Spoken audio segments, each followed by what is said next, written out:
this new old house. This is Christopher talking. Welcome back to my channel. I'm your today's host, Christopher. As you guys might have known, I run it for this channel, and please drop a like, comment, subscribe to my channel before you start with the show. And as always, turn on the notification bell if you're really interested with this. Stay tuned for more. Now we're gonna continue reading our story. We bought an old house. My boyfriend and he's in charge of the new construction, converting the kitchen and the master bedroom, for instance, while I'm on a wallpaper removal duty. The previous owned papered every wall and ceiling. Removing it is brutal, but utterly satisfying. The best feeling is getting a long peel, similar to your skin when you're peeling from a sunburn or a dead skin.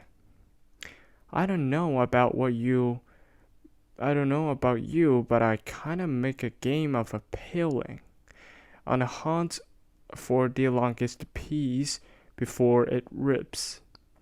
Under the corner section of paper in every room is a person's name and a date. Curiosity got the best of me one night when I googled one of the names, and I discovered the person was actually a missing person. This missing dates matching the dates under the wallpaper. The next day, I made a list of all the names and dates.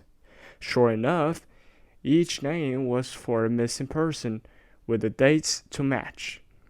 We notified the police, who naturally sent out the crime scene team. I'd overhear when they say, "Yup, it's a human." Human? What's a human? Madam, there's the material you removed at the wall already. This is the wallpaper you were removing. Number 2. I hate it when my brother Charlie has to go away.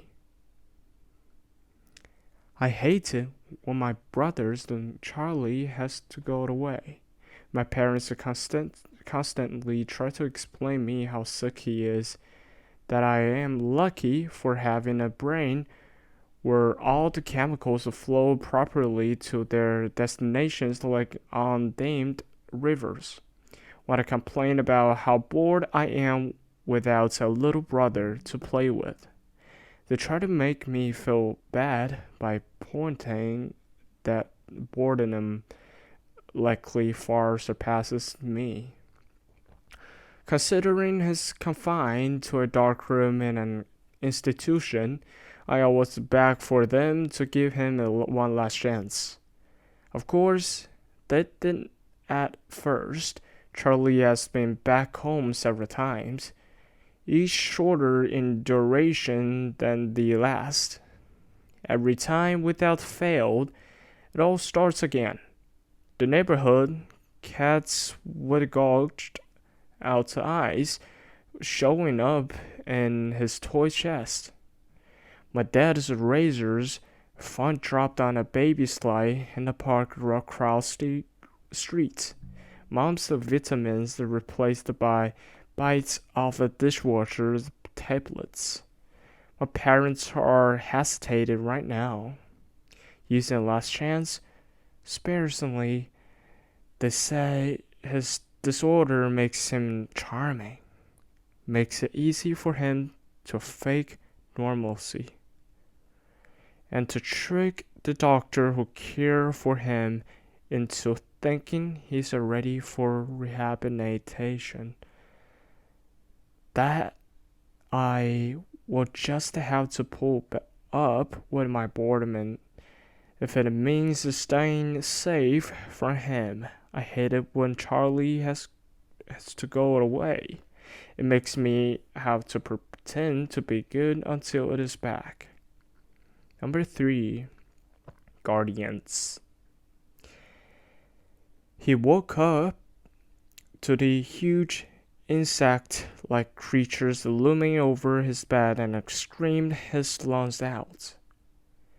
They hastily left the room and he stayed up all night, shaking and wondering if it had been a dream.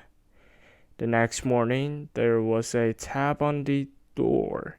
Gathering his courage, he opened it to see one of them gently place a plate filled with a fried breakfast on the floor, then retreat to a safe distance.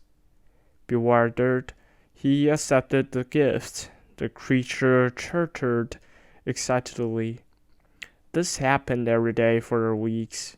At first, he was worried that it would fatten him up, but after a particularly greasy breakfast left him clenching his chest from heartburn. They were replaced with fresh fruits, as well as cooking. They poured hot steamy bath for him and even tucked him in when he went to bed. It was bizarre. One night, he woke to gunshots and screaming.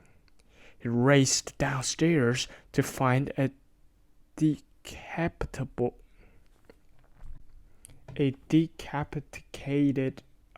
burglar being devoured by the insects. He was sickened, but disposed of the remainings as best as he could. He knew they had just been protecting him.